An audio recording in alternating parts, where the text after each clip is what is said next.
Praise the Lord, hallelujah. അഭിഷേകം എന്നെ എന്ന വചന സന്ദേശത്തിലേക്ക് എല്ലാവർക്കും സ്വാഗതം. ഇന്ന് ചിന്തയ്ക്ക് ആധാരമായി ദൈവവചനം അപ്പോസ്തല പ്രവർത്തനം 8-ാം അധ്യായം 6 മുതലുള്ള വചനഭാഗത്ത് ഫിലിപ്പോസ് ശമരിയ പട്ടണത്തിലേക്ക് കടന്നു ചെന്ന് ശമരിയായിൽ യേശു കർത്താവിനെ പ്രസംഗിക്കുന്നതാണ് നമുക്ക് കാണാൻ കഴിയുന്നത്. ഫിലിപ്പോസ് അനുഭവിച്ച ദൈവ സാന്നിധ്യവും ദൈവകൃപയും മറ്റുള്ളവർ അനുഭവിക്കണം എന്ന് തിരിച്ചറിഞ്ഞുകൊണ്ടാണ് കർത്താവിനെ പ്രസംഗിക്കാൻ വേണ്ടി കടന്നു പോകാൻ ഇടവരുന്നത്. ഫിലിപ്പോസ് ചെയ്ത അടയാളങ്ങൾ പുരുഷാരം കേൾക്കുകയും കാണുകയും ചെയ്യുകയാൽ അവൻ പറയുന്നത് ഏക മനസ്സോടെ ശ്രദ്ധിച്ചു കൊണ്ടിരുന്നു. കാരണം അത്രയേറെ ദൈവപ്രവൃത്തി ഫിലിപ്പോസിലൂടെ ദൈവം ചെയ്യുന്നത് കാണാൻ കഴിഞ്ഞു. പ്രിയമുള്ളവർ, ഫിലിപ്പോസ് കർത്താവിന് വേണ്ടി തന്റെ ജീവനെ ഉരിഞ്ഞു വെച്ചത് നമുക്ക് കാണാൻ കഴിയുന്നത്. വലിയ ദൈവപ്രവൃത്തി അവിടെ നടക്കുവാൻ, വലിയ അത്ഭുതങ്ങളും അടയാളങ്ങളും നടക്കുവാൻ, അശുദ്ധാത്മാക്കളുടെ ആ ബന്ധനങ്ങളെല്ലാം അഴിഞ്ഞു പോകുന്നതൊക്കെ നമുക്ക് കാണാൻ കഴിഞ്ഞു. അശുദ്ധാത്മാക്കൾ ബാധിച്ച പലരിൽ നിന്നും അവ ഉറക്കെ നിലവിളിച്ചുകൊണ്ട് അവനെ വിട്ടുപോകുവാൻ ഇടവന്നു. തളർവാദ രോഗികളും മുടന്തന്മാരും സൗഖ്യം പ്രാപിച്ചു.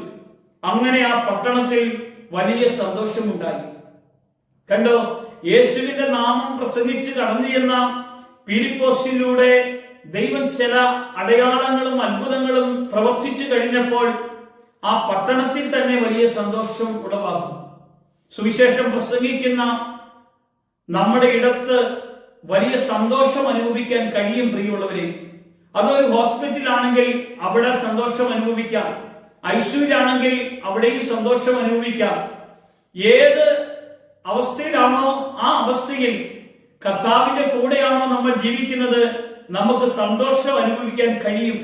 കാരണം ഫിലിപ്പോസ് പ്രസംഗിച്ച പട്ടണത്തിൽ ദൈവത്തിന്റെ ആ വലിയ മഹത്വം ഇറങ്ങുന്നത് നമുക്ക് കാണാൻ കഴിയുന്നു.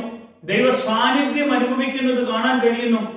ആ ഫിലിപ്പോസ് പറഞ്ഞ വചനം എല്ലാവരും ശ്രദ്ധയോടെ ഏക മനസ്സോടെ, അത് കർത്താവിന്റെ വചനമാണ്, അതെന്നോടാണ് സംസാരിക്കുന്നത്, അത് എനിക്ക് വേണ്ടിയാണ് പറയുന്നത്, അതെന്റെ ജീവിതത്തെ മാറ്റാനാണ്.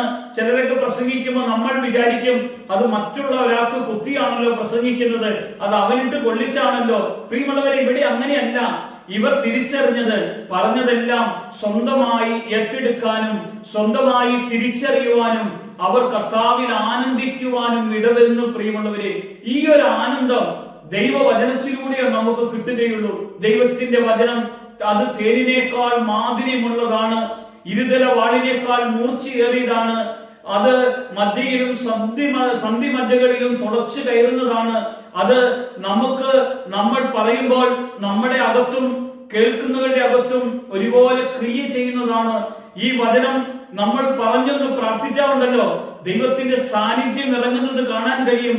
രോഗത്തിന്റെ കെട്ടുകളെല്ലാം പൊട്ടിപ്പോകുന്നത് കാണാൻ കഴിയും. മനസ്സിന്റെ ദുഃഖങ്ങളെല്ലാം നീങ്ങിപ്പോകുന്നത് കാണാൻ കഴിയും.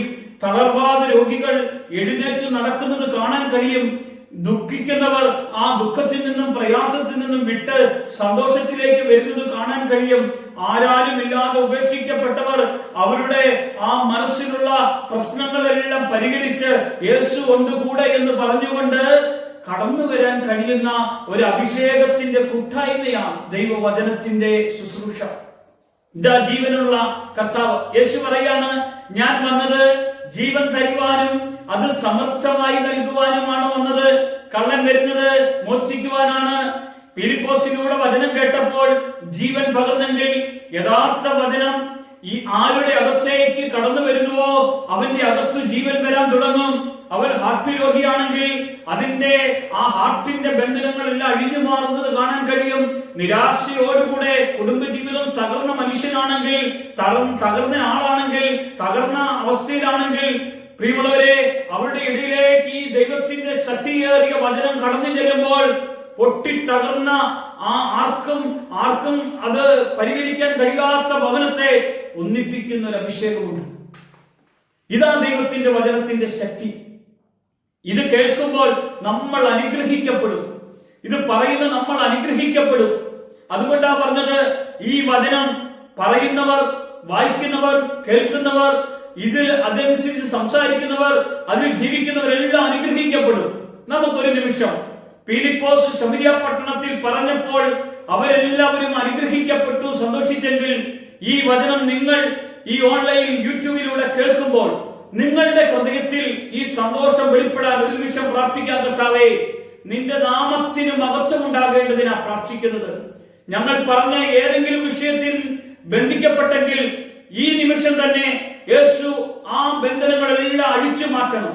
നിന്റെ കരം ശിരസിൽ മേൽ വെക്കണം. നിന്റെ സാന്നിധ്യം ഇറങ്ങി വരണം. നിന്റെ ശക്തി കൊണ്ട് നിറയപ്പെടണം. ആത്മകൃപയിലേക്ക് കടന്നു വരാൻ കർത്താവ് ഇടയാക്കണം. യേശു മഹത്വം എടുക്കണം. യേശുവിന്റെ നാമത്തിൽ തന്നെ ആമേൻ.